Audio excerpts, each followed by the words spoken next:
posibilidad de revelar la existencia extraterrestre. Hay una forma, mostrando pruebas. Hay experiencia de militares que han luchado contra extraterrestres en la base de luz.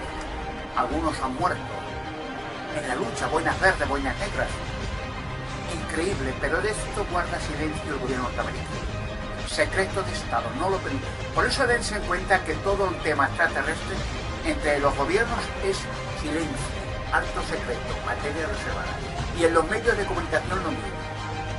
No tienen inconveniente en invitar a alguien que diga que ha visto un ovni o una luz o algo. Pero en las investigaciones arqueológicas hay una serie de leyes estrictas para que ciertos emplazamientos donde haya experiencias y objetos extraterrestres nunca se hagan públicos en los medios de comunicación.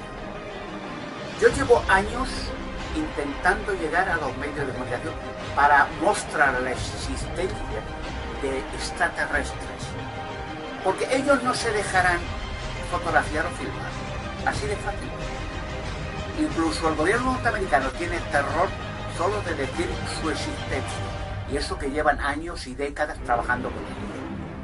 Tienen terror y miedo, porque ellos han prometido que si revelan su existencia, destruyen Norteamérica.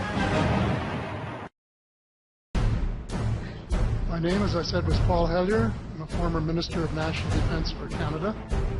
I served in 3 governments during a total of 23 and a half years as a Member of Parliament. Although as Minister of National Defence, I had sighting reports of UFOs. I was too busy to be concerned about them at the time because I was trying to unify the Army, Navy and Air Force into a single Canadian Defence Force. And that itself was a kind of battle to the finish. So this was not high on my agenda. But about 10 years ago, I started getting interested. The young man from Ottawa sent me material on the subject. I told him I was too busy to read it, but he had confidence that someday I would. He sent me a copy of Colonel Corso's book, The Day After Roswell. It took me a while to get around to reading it, but I took it for my summer reading in 2005 and was really impressed with what was contained in it. And what I thought to myself is there are huge issues here, huge issues. And the American people and the people of the world have a right to know what's going on because they're part of it. It's not just an isolated thing.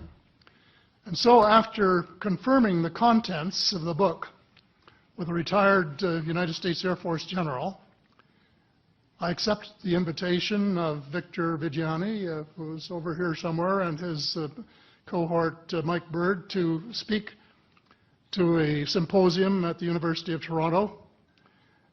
And I said, UFOs are as real as the airplanes flying overhead.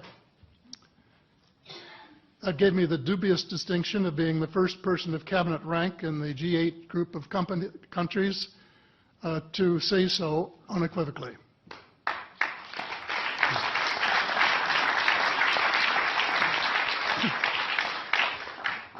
Are only a few things that I want to add in that particular realm.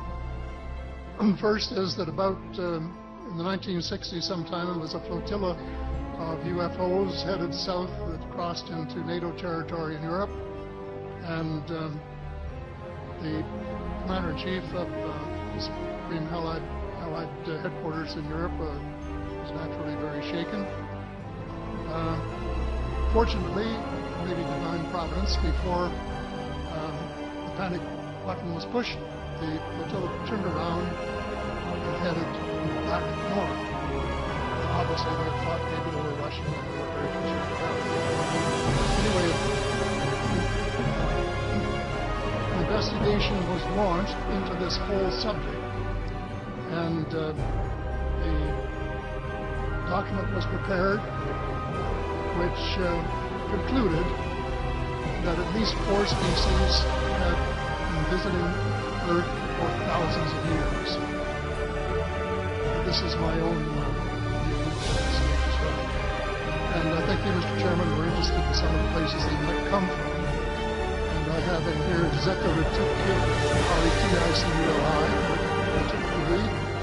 the Pleiades, Orion, and Romita, and the Altair star systems. So I don't think we can any more refer to them as they, because they're not an amorphous mass. They are different species and consequently may have different agendas. I don't think we can say that they all have the same agenda any more than we could say that the United States, China, and Russia had the same agenda. Our real interests may be very similar, but as of now, our perceived interests are still quite far apart. One more observation before I begin what I want to say, and that is that we spent quite a bit of time talking about the 66-year-old cadavers. And I was glad to have Linda this morning finally say that there are live ETs on Earth at this present time, and at least 2 of them probably working with the United States government. The other species that I learned about not too long ago was called the tall whites. And this is when Paula Harris broke the story just a few years ago. And through her good offices, I had the chance to talk for about 3 hours with former Airman Charles Hall and listen to this absolutely fascinating story of how he was working with, first of all, he was scared out of his skin, but after that, when he got to know them, how he was working with, and finally they became to trust each other and have a good working relationship with the tall whites at the gunnery range at Indian Springs, Nevada. And these tall whites were living on United States Air Force property and working in cooperation with the United States Air Force and sharing technology with them. He wrote a book, incidentally, called Millennial Hospitality. My question is to Clifford Stone. You said that you had seen aliens on a craft that had crashed. I wondered if you could describe what they look like. I could, but it would probably take a whole lot of time. The reason I state that, when I got out in 1989, we had cataloged 57 different species. You have individuals that look very much like you and myself that could walk among us and you wouldn't even notice the difference, except for some of the things that they might be able to go ahead, even in a dark room, and touch an object and go ahead and identify what color that object might be. They would have a heightened sense of smell, sight, hearing. The situation is that you have various types of what we normally call grays. We didn't call them grays in the military, but you had at least 3 types of the grays. You had some that were much taller than we were. The unique thing that I'd like to point out for the most part is that the entities that we did catalog were in fact humanoid. Now this created a situation where the scientific community was trying to figure out why that would be the case, because you would expect that if life evolved on other planets, that they would take on some type of other being, so to speak, not necessarily look humanoid or be bipedal such as we are.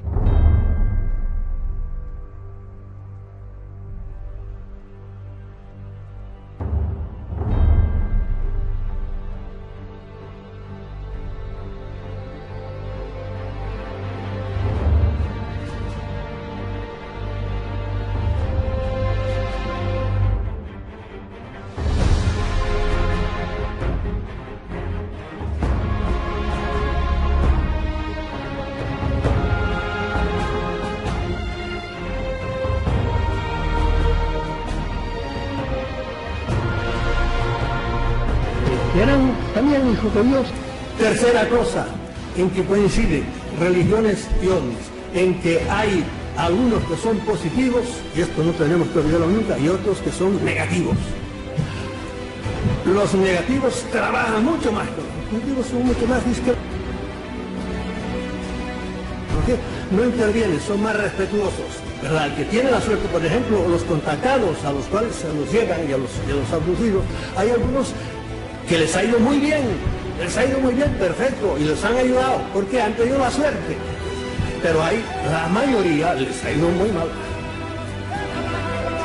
Yo que una vez le preguntó un periodista, cuando usted se considera un ufólogo, un ovnílogo. Yo no me considero un ufólogo, sino demonólogo. ¿Por qué? Porque la ufología es otro nombre de la demonología. Yo no creo que todos los ovnis vengan de otros planetas, sino que se trata de lo que el cristianismo es. Ángeles caídos y demonios que llevan con nosotros desde el origen de los tiempos. De inteligencias hostiles que nos desprecian. Tratan de controlarnos y de influenciar nuestras ideas y nuestras creencias. Entonces se entabló una gran batalla en el cielo. Esto es Biblia. En la que Miguel y sus ángeles combatieron contra la serpiente. También la serpiente y sus ángeles combatieron, pero no vencieron, y no hubo ya en el cielo lugar para ellos. Fue entonces arrojada la gran serpiente, la serpiente antigua, el llamado diablo y Satanás, el seductor del mundo entero, el que está detrás de toda esta gente. Fue arrojada la serpiente y sus ángeles a la tierra, y fueron arrojados con ella los sirvientes. Ay de la tierra y del mar, porque el diablo ha bajado donde vosotros con gran furor, sabiendo que le queda poco tiempo. ¿Qué dice el Vaticano de todo esto? Pues mire, el Vaticano de esto no dice prácticamente. Hasta hace poco había Monseñor Corrado Balducci, que era un buen hombre, que se murió hace muy poco y era como de relaciones públicas de la iglesia, y pues decía que no, que sí, él admitía el fenómeno OVNI, que eran también hijos de Dios, que eran seres que no iban a nada, era un ingenuo. They're not all friendly, all right? What were your dealings with the unfriendly type, and why? Yeah, I never had to deal with any of the unfriendlies. I was just warned that not all contact would be friendly. And we didn't realize back in the beginning that they were made up of not only malevolent guys out there, and there are some of them out there that don't like us at all. They're not purposely malevolent, they're not hostile, but they don't like the human race, and they don't give a damn whether we survive or not. Thank God we have good friends out there. What is the threat? In other words, first of all, you know they've done abductions. We know that they allowed them to do abductions, and yes, some of the abductions are positive contactee experiences, etc., etc. And some of them are painful. And depends who it is, but they also had an agenda, and one of those agendas is to create a hybrid race.